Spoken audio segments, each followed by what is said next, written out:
Bonjour tout le monde, j'espère que vous allez bien. Dans la vidéo d'aujourd'hui, je veux vous montrer comment je fais du papier vintage ou une méthode pour vieillir le papier. Ici, je prends une carte en papier. J'ai beaucoup de cartes en papier que je n'utilise pas parce que bien sûr tout le monde maintenant a un GPS, un téléphone portable. Mais ces cartes sont vraiment des ressources très précieuses pour faire du papier vieilli, pour du bricolage, pour partir sur plein d'idées, même pour des peintures abstraites, du scrapbooking, etc. Ma méthode pour vieillir le papier, c'est d'abord d'appliquer une couche de café. Et là, j'utilise du café soluble. C'est assez concentré, je pense que j'ai mis une grosse cuillère à soupe pour une demi-tasse d'eau. Et vous pouvez aussi utiliser du café normal. J'ai utilisé du café soluble simplement parce que c'est plus pratique. Et j'applique le café sur la partie de la carte que j'ai découpée de façon assez grossière, mais le but c'est quand même de recouvrir toute la surface pour donner cet aspect vieilli et cette jolie couleur foncée au papier. Je vous montre en fin de vidéo comment j'utilise ce papier pour différents projets et une autre méthode également de vieillir du papier qui est similaire avec un autre papier, pas une carte au départ, mais simplement du papier d'imprimante. Je vous montre comment réaliser vraiment du papier de collage qui est très chouette à utiliser pour des images abstraites ou d'autres projets que vous avez peut-être envie d'entreprendre. Et voilà ma carte une fois séchée. Alors vous voyez qu'il y a des zones qui sont un peu plus foncées que d'autres, c'est normal. Et surtout à l'endroit où la carte a été pliée, c'est plus foncé. Et maintenant, j'ai une bouteille vaporisateur où j'ai une solution de javel également diluée. Je pense que je l'ai diluée à peu près 1 à 5, donc peut-être une partie d'eau de javel avec 5 parties d'eau. Et je vaporise. Alors parfois j'ai des grosses gouttes, parfois j'ai des petites gouttelettes. Et il faut être un petit peu patient parce que l'effet ne se voit pas tout de suite. Il faut faire attention à ne pas en faire trop, sinon toute cette coloration foncée qu'on a avec le café va se perdre et on va presque retrouver les couleurs initiales de la carte. Donc il faut y aller gentiment et attendre que la javel décolore cette couleur café. Et on peut toujours en rajouter un peu par la suite. Donc là, j'attends pour voir simplement ce qui se passe. Ça, ce n'est pas de l'accéléré, c'est vraiment ce que j'ai enregistré avec ma caméra en temps réel. Et vous voyez que gentiment, ça s'éclaircit et on commence à voir ces petites taches, ces petites gouttelettes qui font leur travail. Et ce qui se passe ici, c'est cette décoloration de cette substance organique qui est dans le café, de ces pigments. Si vous faites ça avec de l'acrylique, peinture acrylique ou encre acrylique, ça ne va pas marcher. Donc ce qui marche ici, c'est vraiment cette combinaison café ou pigment organique du thé aussi peut fonctionner, mais c'est beaucoup moins colorant que le café. Et les peintures acryliques, étonnamment, sont très très résistantes et vaporiser de la javel, de l'eau de javel dessus ne va pas les décolorer. J'ai fait l'expérience et j'étais très étonnée de voir que l'acrylique en fait ne bouge pas. Et bien sûr, faites attention si vous utilisez de l'eau de javel, même à l'état dilué, faites ça sur une surface où rien ne peut être abîmé. Par exemple, si vous avez des vêtements ou d'autres objets, ils risquent d'être décolorés. Et je vous conseille de porter des gants. Alors là, je ne porte pas des gants, mais c'est mieux vraiment de ne pas toucher l'eau de javel avec vos mains. J'enlève simplement l'excès. J'ai quelques flaques qui se sont accumulées sur ma carte, donc j'enlève ça avec une lingette humide.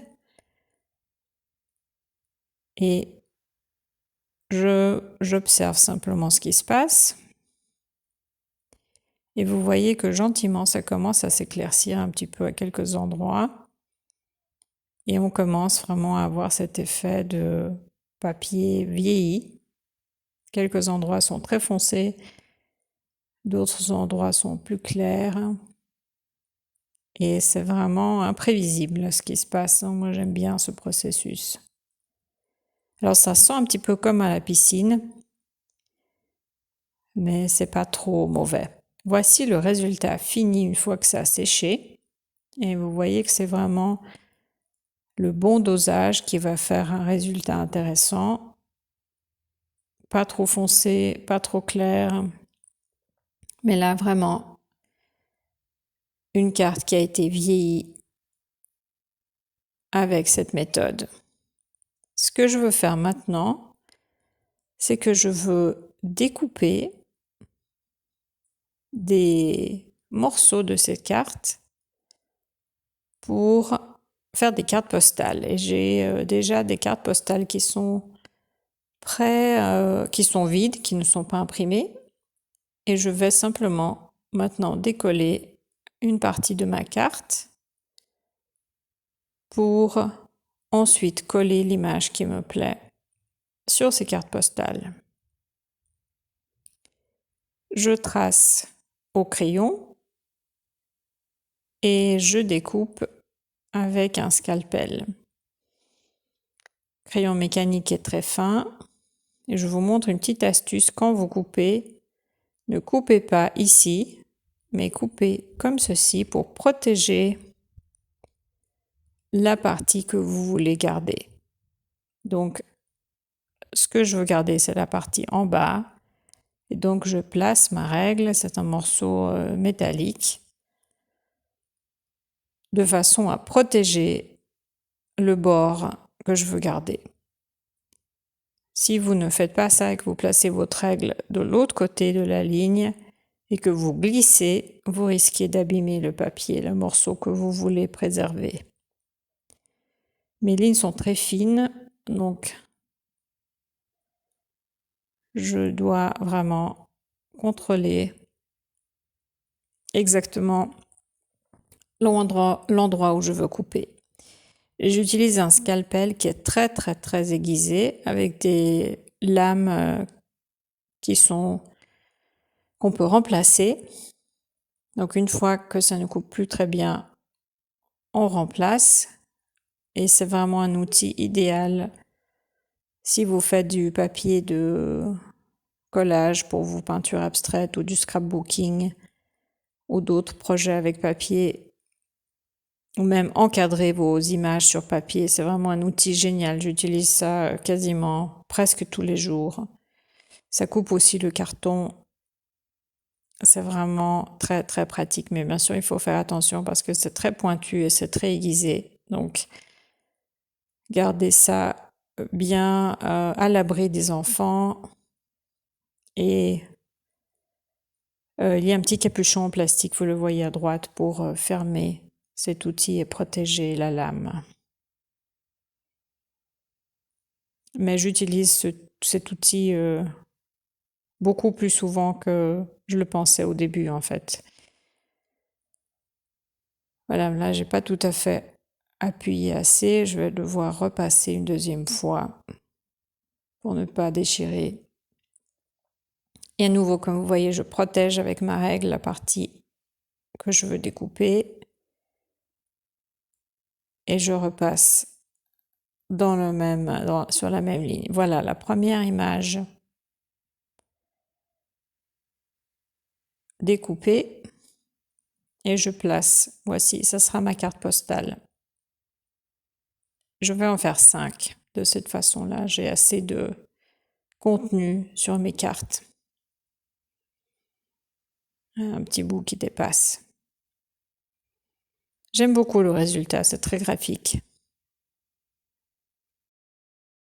Maintenant, je vous montre comment je colle. Sur l'exemple d'une de mes images, j'utilise de la colle en stick, pas de la colle liquide blanche parce que je ne veux pas que mon papier soit trop mouillé, trop imbibé et ondule et gondole une fois que je l'ai collé. Je veux avoir quelque chose de plat et la colle en stick est une meilleure alternative à la colle liquide parce que ces papiers de carte sont assez fins et si on les mouille trop, si on les imbibe trop de colle, ça va être vraiment difficile à sécher et à rendre plat. Ce stick de colle, c'est vraiment pour moi la meilleure façon pour ce type de collage. Il faut y aller gentiment avec les doigts, aplatir tout ça. Et voilà, donc c'était assez juste ce que j'ai fait quand j'ai découpé mes dimensions et voici ma carte postale collée. Maintenant, il faut juste mettre ça sous presse pour laisser sécher. Je vous montre comment faire si vous avez de la colle. Toujours utiliser du papier de cuisson des deux côtés parce que peut-être que votre surface n'est pas propre. Et deuxième morceau de papier cuisson et ensuite votre planche et votre poids qui va par-dessus. De cette façon-là, même si vous avez un petit peu de colle, cela ne va pas coller. Autre façon de faire du papier vintage ou de vieillir du papier, c'est de prendre simplement une feuille de papier d'imprimante et là j'ai imprimé un texte, c'est une lettre de Marcel Proust, donc une image que j'ai imprimée, ça peut être bien sûr tout à fait autre chose que vous imprimez, vous choisissez d'imprimer sur cette feuille et même chose, j'applique ici ma couche de café soluble. Et c'est très simple, un peu plus à certains endroits, un peu moins à d'autres, c'est égal. Je laisse sécher. J'en ai fait 2 pour vous montrer simplement différents effets, mais c'est exactement la même façon de procéder une fois que c'est sec. Voilà à quoi ça ressemble. Maintenant, même chose, mon spray, ma bouteille de javel dilué.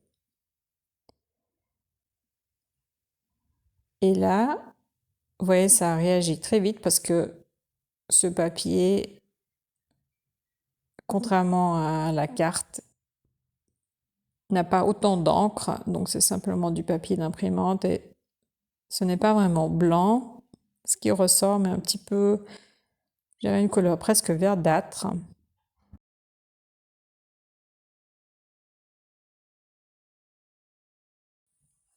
Et la deuxième feuille, je vais procéder de la même façon, simplement mettre peut-être un peu moins de cette eau de javel. Je vais en faire 2 parce que ça se garde et puis je peux les utiliser par la suite. Maintenant, j'ai du papier que j'ai déjà vieilli, coloré avec du café au préalable. C'était un prospectus touristique que j'ai eu, je ne sais pas d'où, mais j'ai gardé, voilà, j'ai découpé des morceaux et je veux faire la même chose avec un autre type de papier. Ce n'est pas une carte, mais un prospectus. Information pour touristes sur une région en Suisse.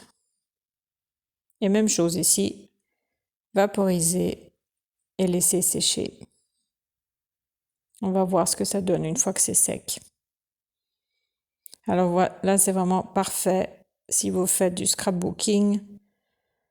Ce sont typiquement ce type de papier qui sont recherchés et c'est très facile à faire soi-même. Voilà à quoi ça ressemble une fois que c'est séché. Alors vous voyez, les deux côtés ont été vieillis par cette technique. J'aime bien, c'est aléatoire, c'est organique. Et le papier imprimante avec le texte, manuscrit, même chose, on peut utiliser les deux côtés, des effets très chouettes. Un peu plus, un peu moins, et bien sûr, c'est chaque fois différent et unique. Maintenant, je veux vous montrer une autre méthode qui consiste à vieillir le papier de façon un peu différente. Je ne vais pas utiliser de javel, je vais simplement chiffonner mon morceau de papier. Et le résultat, c'est que là où le papier a été plié, il va absorber le café différemment et ça va déjà donner un effet intéressant. Donc simplement, le fait de blesser le papier, de le plier, va créer une structure et nous donner un résultat intéressant. Appliquez simplement votre mélange café-eau et vous voyez déjà là, on voit que là où le papier a été plié, cassé, blessé, eh bien il absorbe beaucoup plus ces pigments que les parties qui ont été protégées, qui sont plates. J'aime beaucoup cet effet. Déjà là, je trouve c'est très chouette et peut-être rajouter un peu plus de contraste, des zones un peu plus foncées, des zones plus claires.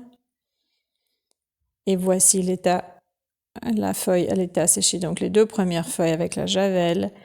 Et là, je pense que j'avais des traces de javel sur ma surface de travail parce que j'ai des taches qui sont un petit peu différentes.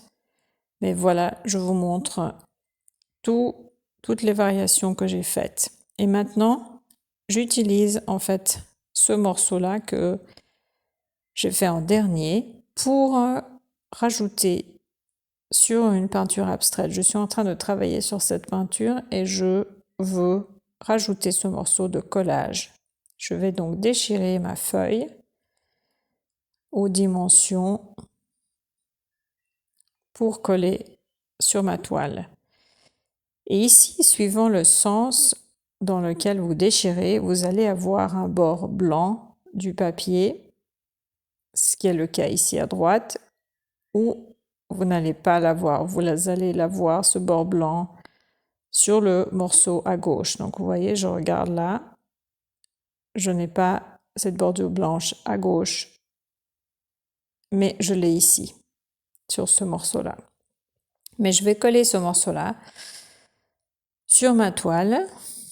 C'est une toile que je n'ai pas encore finalisée, je travaille toujours là-dessus, je travaille encore là-dessus et d'abord une couche mélange colle blanche médium acrylique sur ma toile. Ça ne doit pas être trop épais, mais quand même être assez couvrant. Positionner le papier. Et je décide de l'emplacement, je vais faire quelque chose comme ça. Et appliquer par-dessus. Donc le papier va être complètement imbibé de médium, de ce mélange médium-colle. Et va rester en place. Alors moi, ça ne me gêne pas qu'il y ait des plis et de la structure sur ce papier. Ça dépend vraiment de l'effet que vous voulez avoir. On peut l'étirer bien sûr, on peut l'aplatir, mais quelques plis par-ci, par-là, ça ne me gêne pas. Et j'ai déjà d'autres morceaux de collage en dessous, donc de toute façon, ça ne sera pas parfaitement plat et c'est OK comme ça. Et bien sûr, par la suite, une fois que ça a séché, vous pouvez peindre par-dessus, donc rajouter d'autres couches sur ce papier collage pour l'intégrer à votre image. Et voici mes cartes postales terminées. Je pense que je vais les mettre dans ma boutique Etsy parce que ce sont vraiment ça peut être un cadeau assez chouette, assez sympa pour quelqu'un. Si vous voulez écrire, c'est une série de 5 cartes avec différents endroits aux États-Unis, vieillis avec ma méthode café eau de javel. Voilà le résultat final. Je voulais vous montrer à quoi ça ressemble. Et 5 enveloppes, bien sûr, pour que vous puissiez poster vos cartes postales. Voilà. Donc, petit projet de bricolage, si vous avez envie de me suivre, faire quelque chose de similaire. Maintenant, je vais vous montrer les autres produits que vous pouvez trouver dans ma boutique Redbubble. C'est un site qui permet aux artistes indépendants de créer des produits avec des designs. J'aime beaucoup ce site parce qu'en fait, ce qui est très chouette, c'est que les produits ne sont créés que si quelqu'un passe une commande. Donc, il n'y a pas de production en Chine et des containers de produits qui sont fabriqués ensuite qui sont jetés parce que personne n'en veut. Mais par exemple, si vous choisissez de commander ce bloc-notes, eh bien, il sera produit quelque part près de chez vous. Si vous êtes en France, ce sera quelque part en France, en Europe, au Canada, ça sera près de chez vous et il sera produit à votre demande et vous sera envoyé, expédié. Et voilà quelques autres designs de ma collection. Par exemple, ici, l'autre morceau de carte, j'ai fait Boston, Philadelphie et Washington pour les cartes. Mais par exemple, ici, j'ai bien aimé ce design-là, une de mes peintures abstraites. Je trouve fonctionne assez bien pour certains produits, comme par exemple ce sac, bien sûr réutilisable. Et Redbubble fait souvent des promotions, donc jetez un coup d'œil et regardez à quel moment est-ce qu'ils font des promotions. C'est pas toujours le prix 100% qu'il faut payer, ils font pas mal de promotions. Et il y a vraiment énormément de produits différents pour tous les goûts et pour tous les budgets. Et bien sûr, si vous passez commande, cela m'aide car je touche une commission sur ces ventes. Et vous pouvez voir également les autres designs sur ce site. Je vous mets tous les liens en référence. Et si vous avez envie de vous amuser et de mettre vos propres designs sur les produits, c'est aussi possible. Mais c'est un petit peu compliqué. Si vous n'êtes pas artiste indépendant, vous devez vous faire approuver par Redbubble pour pouvoir avoir vos produits chez eux. Je crois que c'est tout pour aujourd'hui. Merci de m'avoir suivi. Amusez-vous bien avec vos papiers de collage et vos designs. Merci à tous. À très bientôt.